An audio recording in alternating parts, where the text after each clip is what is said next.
नमस्ते दोस्तों, स्वागत है आप सबका स्पेशल ब्लॉग में। मैं आपको दोस्त पूजा स्वागत करते हैं आप सभी कमेंट चैनल पर। तो दोस्तों कैसे आप सब, उम्मीद करते हैं सभी अच्छे होंगे और मैं ठीक हूँ। देखिए दोनों बच्चे किस तरह सोया हुआ है। अभी भी सुबह सुबह का टाइम है, सोनू को उठाना है स्कूल के लिए। तो देखिए इस तरह पकड़ रखा है जैसे माँ बच्चा सो रहे हो। मतलब समझ नहीं आ रहा है कि इसको उठाऊँ या फिर नहीं उठाऊँ। देखिए छोटू को मतलब अगर जरा से भी हिला दूँ तो ये जग जाएगा। समझ नहीं आ रहा है सोनू को कैसे निकालूँ, और उसके हाथ के ऊपर सुला रखा है। तो दोस्तों फाइनली दोनों बच्चे, एक को जगा रही थी लेकिन दोनों उठ चुका है। तो सुबह सुबह दोनों जब उठ जाते तो समझ सकते हैं किचन में दोनों बच्चों के साथ काम करना आज का दिन कैसा रहेगा। देखिए क्या शुरू कर दिया छोटू, यहाँ पे अंडों को जो है इस तरह हाथों में उठा उठा कर नचा रहा है। बस ये कुछ ना कुछ तो गड़बड़ करेगा, और आज मेरा काम जितना लेट होने वाला है ना, उतना तो शायद कभी नहीं होने वाला है। देखिए कितना जल्दी उठी हूँ लेकिन उसका कोई मतलब नहीं है।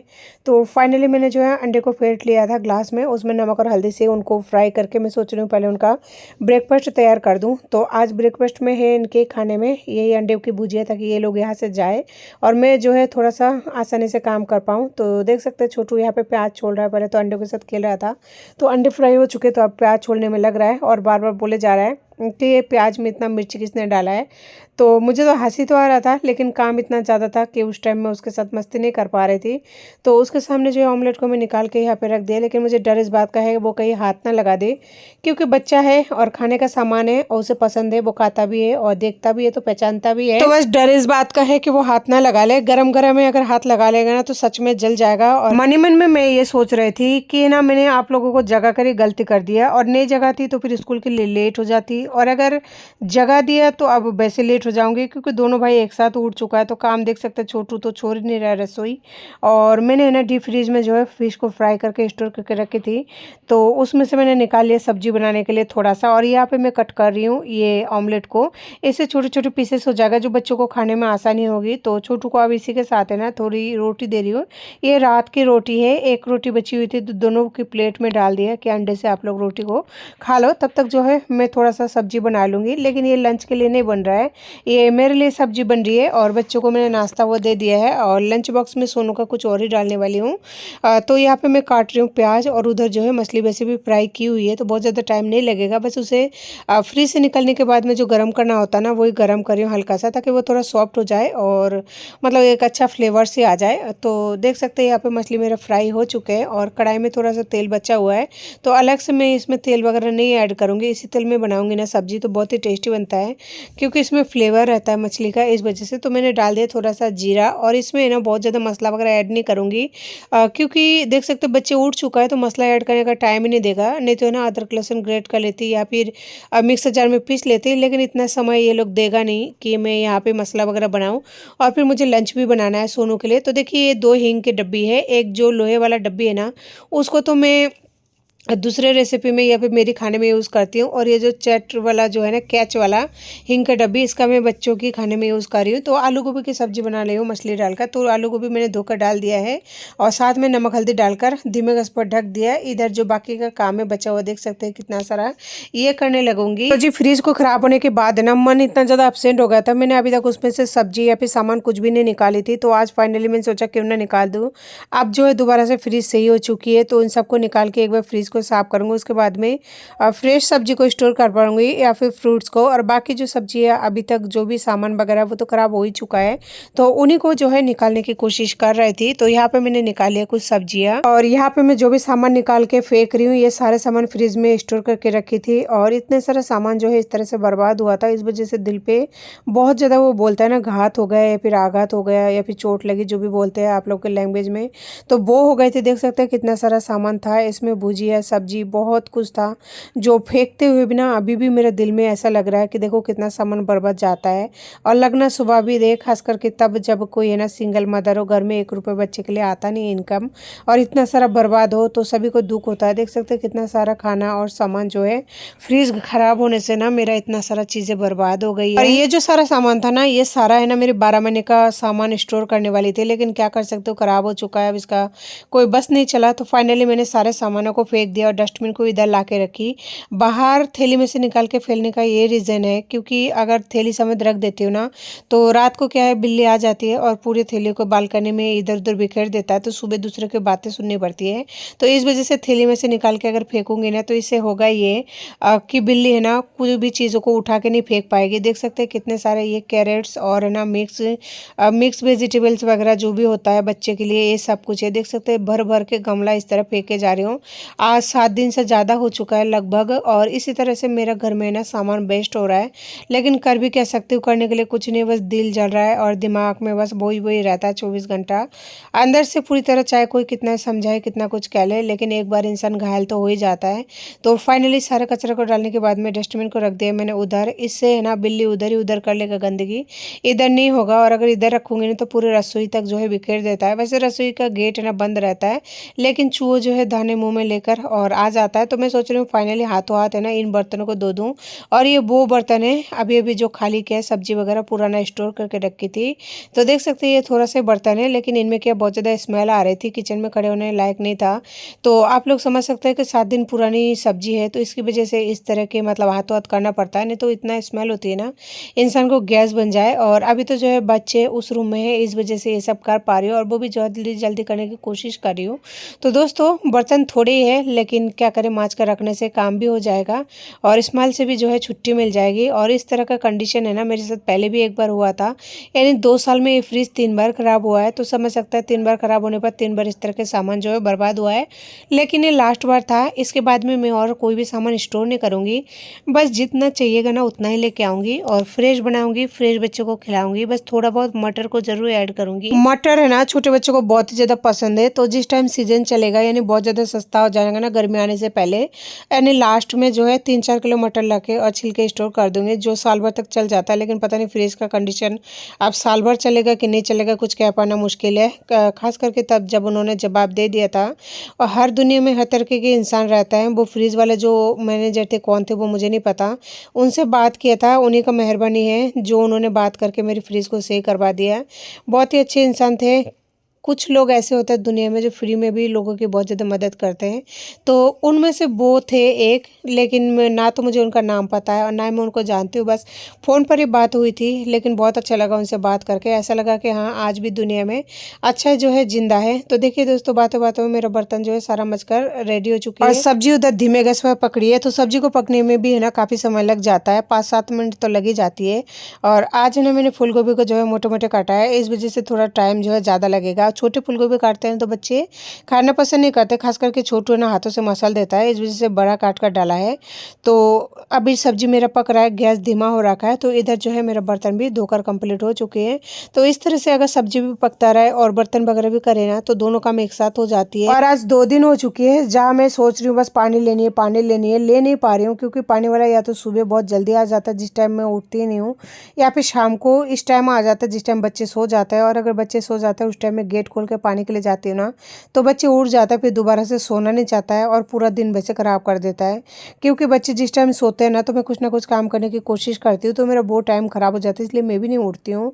तो आज 2 दिन हो गए ऐसा मान लीजिए कि एक चीरी पानी से काम चला रही हूँ, पर अगर हरी सब्जी धोऊंगी ना मीठा पानी से तो फिर काम नहीं चलेगा। तो देखते हैं आज तो है ना फाइनली लेना ही पड़ेगा। और मैं थोड़ा सा लापरवाही इसलिए भी कर रही हूँ क्योंकि मेरे पास 2 बिस्लरी है ना, तो एक बिस्लरी में है ना पानी भरा हुआ है, इस वजह से मतलब चेरी का पानी अगर खत्म भी हो जाएगा ना तो फिर उस बिस्लरी में मेरे पानी भरी हुई है, तो उससे डाल लूँगी तो काम चल जाएगा। इसलिए थोड़ा सा आलस से भी कर रही हूँ, नहीं तो एक कैंपर होता ना तो मुझे करना ही पड़ता। तो ये थी मेन वजह। और देखिए मेरे बर्तन वगैरह साफ हो चुका है, हाथ जो है पट्टी को साफ कर रही हूँ क्योंकि ये जगह मेन है, इतने सी जगह में मुझे सारे काम को करना होता है। और उधर बच्चे ना बहुत ज़्यादा उदम मचा रखा है, बहुत ज़्यादा शोर आ रहा है। तो मैं अंदर गई थी एक बार और अंदर जाके फिर से आई कि दोनों जने खेल रहे थे। तो दोस्तों यहाँ पे मैं थैलियाँ रखी थी फ्रिज से निकाल कर, यहाँ पे वो है ना रस सा निकला है। तो देखिए बहुत ज़्यादा धब्बे वगैरह या फिर बदबू आ रही थी, लेकिन इस टाइम थोड़ा जल्दी जल्दी में कर रही हूँ, इसलिए है ना मैं ऐसे पानी से यानी सादा पानी नल से लेके और इस तरह से क्लीन कर रही हूँ, जिससे बदबू तो पूरी तरह से नहीं मिटेगा। लेकिन अगर डिटॉल थोड़ा सा 2 बूंद या फिर सरफ का डाल लेती है ना थोड़ा सा चुटकी भर, तो क्लीन भी हो जाती है, हाथों हाथ बदबू भी सही रहता है। लेकिन अभी क्या है मुझे जल्दी जल्दी थोड़ा सा एक बार किचन से सुलट जाना है, और जब मैं दोबारा से पोछा लगाऊंगा ना तो फिर उस टाइम करूँगी। इस टाइम मेरे पास है ना टाइम की बहुत ज़्यादा कमी हो रही है। और आपने देखा कि बच्चे है ना आज जल्दी उठ गए, खास करके इस वजह से। तो जी इन कामों को करने में मुझे काफ़ी समय लग चुका था। तो चलिए एक बार सब्जी को ढक्कन हटा देख लेता है। सब्जी को मैंने एक बार वैसे चला दिया था, लेकिन बीच में है ना मैंने उसमें पानी डाल दिया था ताकि जल्दी से सॉफ्ट हो जाए, इसलिए। तो जी इसमें मैं डाल रही हूँ थोड़ा सा लाल मिर्ची पाउडर और थोड़ा सा धनिया पाउडर और थोड़ा सा गरम मसाला पाउडर। इससे ज़्यादा कुछ भी ऐड नहीं करूँगी क्योंकि बच्चे जगे हुए हैं तो फिर कुछ नहीं कर सकते। और हरा धनिया मेरे पास फिलहाल है नहीं क्योंकि फ्रीज खराब हो गया था ना, तो सब कुछ बर्बाद हो गई है। अभी भी फेंका है। तो कस्तूरी मेथी ऐड किया है और ये कस्तूरी मेथी पिछले साल का स्टोर की हुई है। इस साल मैंने अभी तक जो है लेके नहीं आई हूँ, लाऊंगी। तो सब्जी में मैंने थोड़ा सा पानी ऐड किया है क्योंकि चावल खाऊंगी तो उसमें ग्रेवी वाला सब्जी ज़रूरी है। और फिर मछली भी तो डालना है ना, तो मछली के लिए भी झोल चाहिए होता है। और वैसे भी पकेंगे मछली, उसके बाद में झोल जो है थोड़ा सा गाढ़ा हो जाएगा। तो देखिए मैंने यहाँ पे मछलियों को ऐड कर दिया और मछलियों को जो है सब्जी के नीचे इस तरह से दबा दिया ताकि वो जल्दी से सॉफ्ट हो जाए। तो दोस्तों 5 से 7 मिनट हो चुका है मछली को डले हुए। इधर मैंने कुकर को मतलब खोल लिया है, इसमें से चावल निकाल के बच्चों को देनी है। तो जी चावल इसलिए निकाल रही हूँ क्योंकि है ना दाल जो है मेरे अभी तक बनी नहीं है, दाल बनने में काफ़ी समय लग जाएगा। इस वजह से चावल निकालूंगी ना तो ठंडा हो जाएगा। तो सर्दी का मौसम तो है लेकिन फिर भी ठंड होने में काफ़ी समय तो लग ही जाती है। तो दोनों थालियों में दोनों भाइयों के लिए थोड़ा थोड़ा चावल निकाल दिया है। और इधर मेरे देख सकते हैं सब्जी बिल्कुल बनकर रेडी हो चुके हैं। तो मैं भी है ना एक साथ ही खा लूँगी, यानी बच्चों के साथ में खाना।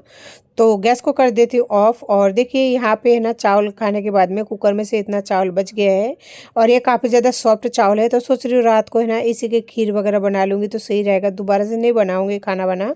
तो दोस्तों इधर देखिए दाल तो बन चुकी है लेकिन इसे तड़का लगाना बाकी रह गई है। और बच्चों को मैंने दूध से खिला दिया था क्योंकि दाल पूरी तरह से गला नहीं था, इस वजह से। तो दोस्तों ये देख सकते हैं मेरे लिए बचा हुआ है थोड़ा सा मछली की सब्जी, तो मैं तो उसी से खाने वाली हूँ खाना। तो मेरे लिए तो कुछ भी नहीं बनाने वाली हूँ। तो जी सारे दिन डल चुकी है और अभी हो रही शाम की टाइम। पता नहीं फेस से कैसे लग रही हूँ, लेकिन मन में है ना थोड़ा सा मतलब ऐसा सोच है जो मैं तो करूँगी आप लोगों के साथ में, क्योंकि मन की बात अगर फैमिली के साथ शेयर नहीं करूँगी तो किसके साथ शेयर करूँगी।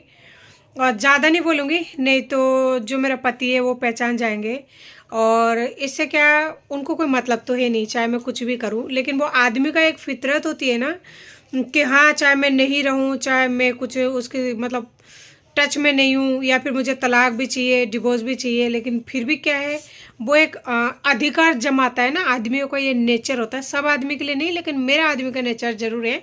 वो चाहे मेरे साथ रहे नहीं, चाहे कुछ करे नहीं, उसको कोई मतलब नहीं है। लेकिन अगर मैं ज़्यादा हिंट दे दूँगी ना तो वो क्या उस आदमी पर जाके अपने रोब झाड़ेगा कि हाँ तूने मेरी पत्नी को ऐसे कैसे बोल दिया। तो ये स्वभाव है और लगभग होती है, जलन होती है। समझ नहीं आता है कि मतलब कहाँ से शुरू करूँ और कहाँ से ख़त्म। जो इंसान आज 10 साल हो गया उनको है ना, मैं जब से यहाँ पे आई हूँ जहाँ मैं रह रही हूँ तब से लेकर अब तक मैं उस बंदे से काम कराते आई हूँ। और उनका उम्र लगभग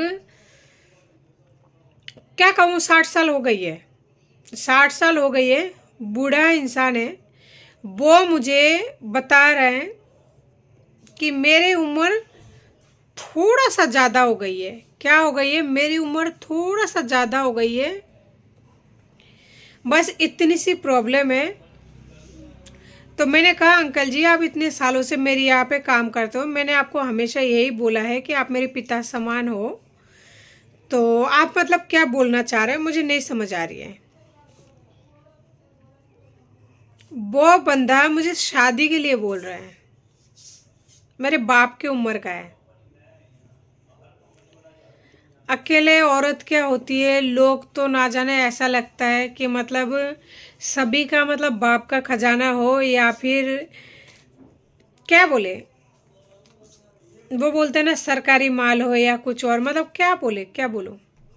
यही सब झेलने के लिए, दुनिया का ये सब सुनाने के लिए, ये सब टॉर्चर मतलब सहन करने के लिए तो वो मुझे इस तरह से इस उम्र में छोड़ के गया है। नहीं तो क्यों छोड़ के जाएगा कोई इंसान। जाते जाते बोल के भी गया है कि अगर मैं तुझे छोड़ के जाऊँ ना तो उनकी मारवाड़ी में एक कहावत है कि हाथ ऊंचा करके बार गालेगी। तो और ये बार पता है कब गाला जाता है? जब पति खत्म हो जाता है ना तो औरतें ऐसे बिलक बिलक के रोती है ना, हाथ ऊंचा करके, कोई कैसे मतलब भच्चीड़ा उचड़ा मार के रोता है। तो मेरा आदमी हमेशा कहा करता था कि मैं अगर तुझे छोड़ के जाऊंगी ना तो तू हाथ ऊंचा करके बार गालेगी, यानी हाथ ऊंचा करके ऐसे विधवा की तरह रोएगी। तो वैसा तो मैं रो तो नहीं रही हूँ, लेकिन दुनिया का जो करना है, अगर वो रहते तब भी इस तरह के करते। उन्होंने कभी मुझे इन लोगों से नहीं मदद किया है, ना ही अगर मुझे कोई घर में भी आके गलत बोल के जाते थे तब भी उन्होंने कोई एक्शन नहीं लिया। और घर पे भी, उनके घर पे भी मेरे साथ बहुत टॉर्चर हुआ था जिसमें उन्होंने मदद किया है, तो वो क्या मुझे हेल्प करेंगे? ठीक है, तो वो इंसान बाप समन, बाप का उम्र का है, कहते हुए मुझे ना घिन सा आ रही है। क्या क्या सुना मैंने, ऐसा लग रहा है काश उस टाइम में सुनी नहीं होती। बाप की उम्र का है, वो मुझे शादी के लिए समझा रहा है। दुनिया में मतलब इंसानियत नाम की कोई चीज़ नहीं है। इतने उम्र के आदमी, मैं उसकी बेटी क्या पोती के बराबर लगती होंगी, पोती के बराबर लगती होंगी, वो इंसान मुझे इस तरह से बोल रहा है सिर्फ इसलिए ना कि मेरा आदमी मुझे छोड़ दिया है।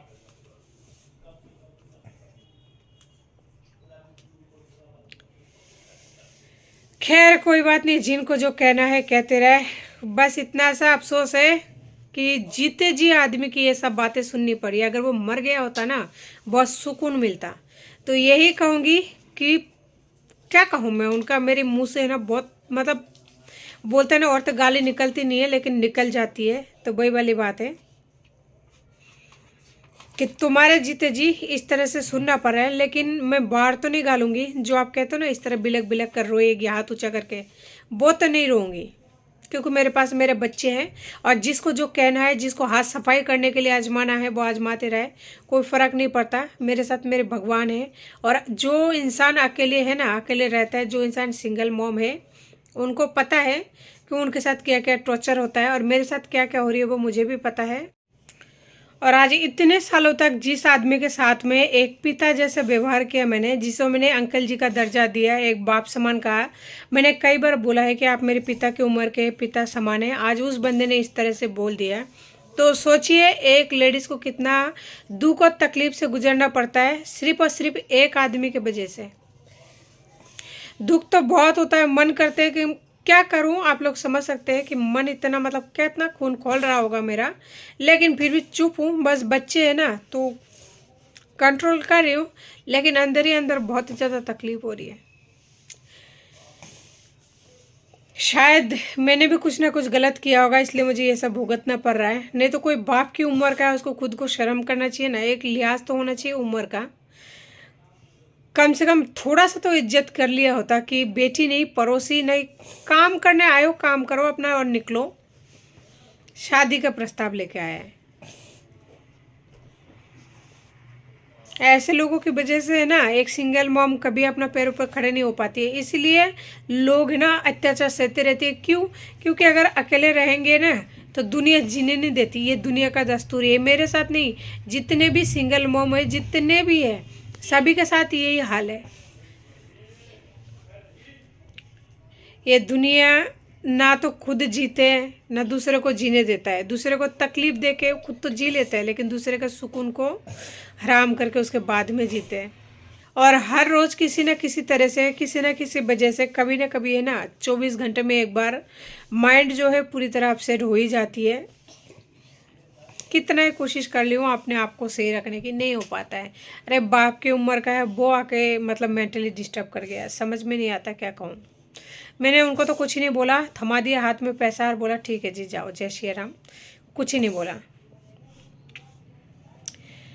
तो दोस्तों देखिए लोगों की इंसानियत और इंसान कैसे कैसे है इस दुनिया में, जहाँ बोलते हुए शर्म आती है, लेकिन नहीं बोले ना तो भी अंदर इंसान घुट के मर जाए। क्योंकि ये सब बातें हर किसी के साथ शेयर नहीं की जाती है, और अगर शेयर करोगे तो फिर वो मानेंगे भी नहीं। सबसे मेन बात तो ये है। तो जी आज की वीडियो को जो है इसी के साथ एंड करती हूँ। नमस्ते, जय हिंद।